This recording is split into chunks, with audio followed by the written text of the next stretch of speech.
Our motivations are unbelievably interesting. I mean, I've been working on this for a few years, and I just find the topic still so amazingly engaging and interesting. So I want to tell you about that. The science is really surprising. The science is a little bit freaky, okay? We are not as endlessly manipulable and as predictable as you would think. There's a whole set of unbelievably interesting studies. I want to give you two that call into question this idea that if you reward something, you get more of the behavior you want. If you punish something, you get less of it. So let's go from London to the mean streets of Cambridge, Massachusetts, in the northeastern part of the United States. And let's talk about a study done at MIT, Massachusetts Institute of Technology. Here's what they did. They took a whole group of students, and they gave them a set of challenges. Things like memorizing strings of digits, solving word puzzles, other kinds of spatial puzzles, even physical tasks like throwing a ball through a hoop. Okay, they gave them these challenges, and they said to incentivize their performance, they gave them 3 levels of rewards. Okay? So if you did pretty well, you got a small monetary reward. If you did medium well, you got a medium monetary reward. And if you did really well, if you were one of the top performers, you got a large cash prize. Okay?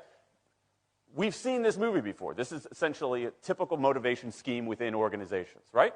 We reward the very top performers, we ignore the low performers, and the other folks kind of in the middle. Okay, you get a little bit. So what happens? They do the test, they have these incentives. Here's what they found out. 1, as long as the task involved only mechanical skill, bonuses worked as they would be expected. The higher the pay, the better their performance. Okay, that makes sense. But here's what happens.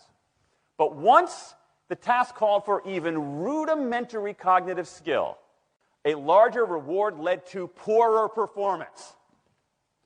Now, this is strange, right? A larger reward led to poorer performance? How can that possibly be? Now, what's interesting about this is that these folks here who did this are all economists, 2 at MIT, 1 at the University of Chicago, 1 at Carnegie Mellon, okay, the top tier of the economics profession. And they're reaching this conclusion that seems contrary to what a lot of us learned in economics, which is that the higher the reward, the better their performance. And they're saying that once you get above rudimentary cognitive skill, it's the other way around. Which seems like this kind of, the idea that these rewards don't work that way seems vaguely left-wing and socialist, doesn't it? It's kind of this kind of weird socialist conspiracy. For those of you who have those conspiracy theories, I want to point out the notoriously left-wing socialist group that financed the research, the Federal Reserve Bank. So this is the mainstream of the mainstream coming to a conclusion that's quite surprising, seems to defy the laws of behavioral physics. So this is strange. It's strange finding. So what do? They say, this is freaky. Let's go test it somewhere else. Maybe that $50 or $60 prize isn't sufficiently motivating for an MIT student, right? So let's go to a place where $50 is actually more significant relatively. Right? So let's take the experiment. We're going to go to Madurai, India, rural India, where $50, $60, whatever the number was, is actually a significant sum of money. So they replicated the experiment in India roughly as follows. Small rewards, the equivalent of 2 weeks' salary. Small performance, low performance, 2 weeks' salary. Medium performance, about a month's salary.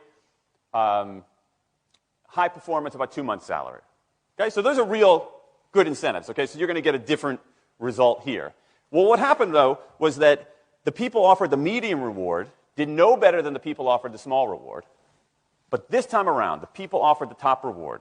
They did worst of all. Higher incentives led to worse performance. What's interesting about this is that it actually isn't all that anomalous. This has been replicated over and over and over again by psychologists, by some extent by sociologists, and by economists, over and over and over again. For simple, straightforward tasks, those kinds of incentives, if you do this, then you get that, they're great. For tasks that are algorithmic, set of rules where you have to just follow along and get a right answer, if-then rewards, carrots and sticks, outstanding. But when the task gets more complicated, when it requires some conceptual, creative thinking, those kinds of motivators demonstrably don't work.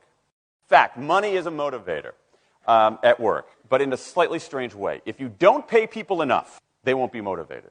What's curious about, there's another paradox here, which is that the best use of money as a motivator is to pay people enough to take the issue of money off the table. Pay people enough so that they're not thinking about money and they're thinking about the work. Now, once you do that, it turns out there are 3 factors that the science shows lead to better performance, not to mention personal satisfaction. Autonomy, mastery, and purpose. Autonomy is our desire to be self-directed, to direct our own lives.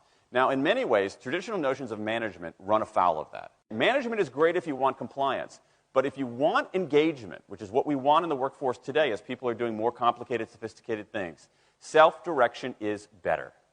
Let me give you some examples of this, of almost radical forms of self-direction in the workplace that lead to good results. Let's start with this company right here, Atlassian, an Australian company. It's a software company, and they do something really cool. Once a quarter on a Thursday afternoon, they say to their developers, for the next 24 hours, you can work on anything you want. You can work on it the way you want. You can work on it with whomever you want. All we ask is that you show the results to the company at the end of those 24 hours in this fun kind of meeting, not a star chamber session, but this fun meeting with beer and cake and fun and other things like that. It turns out that that one day of pure, undiluted autonomy has led to a whole array of fixes for existing software, a whole array of ideas for new products that otherwise had never emerged. One day. Now, this is not an if-then incentive. This is not the sort of thing that I would have done 3 years ago before I knew this research. I would have said, you want people to be creative and innovative? Give them a freaking innovation bonus. If you can do something cool, I'll give you $2,500. They're not doing this at all. They're essentially saying, you probably want to do something interesting. Let me just get out of your way. One day of autonomy produces things that had never emerged. Right, let's talk about mastery. Mastery is our urge to get better at stuff. We like to get better at stuff.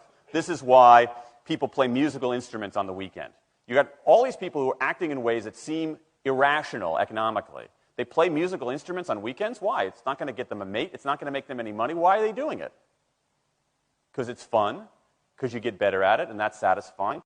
Go back in time a little bit. I imagine this if I went to my first economics professor, a woman named Mary Alice Schulman, and I went to her in 1983 and said, Professor Schulman, can I talk to you after class for a moment?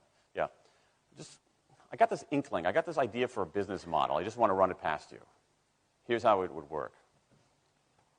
You get a bunch of people around the world who are doing highly skilled work, but they're willing to do it for free and volunteer their time, 20, sometimes 30 hours a week. Okay, she's looking at you somewhat skeptically there. Oh, but I'm not done. And then what they create, they give it away rather than sell it. It's going to be huge. I mean, she truly would have thought I was insane. Okay, it seemed to fly in the face of so many things. But what do you have? You have Linux powering 1 out of 4 corporate servers in Fortune 500 companies, Apache powering more than the majority of web servers, Wikipedia. What's going on? Why are people doing this? Why are these people, many of whom are technically sophisticated, highly skilled people who have jobs? Okay, they have jobs. They're working at jobs for pay, doing sophisticated technological work. And yet, during their limited discretionary time, they do equally, if not more, technically sophisticated work, not for their employer, but for someone else for free. That's a strange economic behavior. Economists who look into it, why are they doing this? It's overwhelmingly clear. Challenge and mastery, along with making a contribution. That's it. What you see more and more is a rise of what you might call the purpose motive, is that more and more organizations want to have some kind of transcendent purpose, partly because it makes coming to work better, partly because that's the way to get better talent. And what we're seeing now is, in some ways, when the profit motive becomes unmoored from the purpose motive, bad things happen. Bad things ethically sometimes, but also bad things just like not good stuff, like crappy products, like lame services, like uninspiring places to work. That when the profit motive is paramount, or when it becomes completely unhitched from the purpose motive, people don't do great things. More and more organizations are realizing this and sort of disturbing the categories between what's profit and what's purpose. And I think that actually heralds something interesting. And I think that the organizations that are flourishing, whether they're profit, for profit, or somewhere in between, are animated by this purpose motive. Let me give you a couple of examples. Here's the founder of Skype. He says, our goal is to be disruptive, but in the cause of making the world a better place. Pretty good purpose. Here's Steve Jobs. I want to put a ding in the universe. All right? That's the kind of thing that might get you up in the morning and racing to go to work.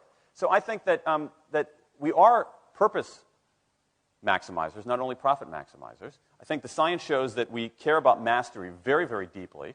And the science shows that we want to be self-directed. And I think that the big takeaway here is that if we start treating people like people and not assuming that they're simply horses, slower, smaller, better-smelling horses, if we get past this kind of ideology of carrots and sticks and look at the science, I think we can actually build organizations and work lives that make us better off, but I also think they have the promise to make our world just a little bit better.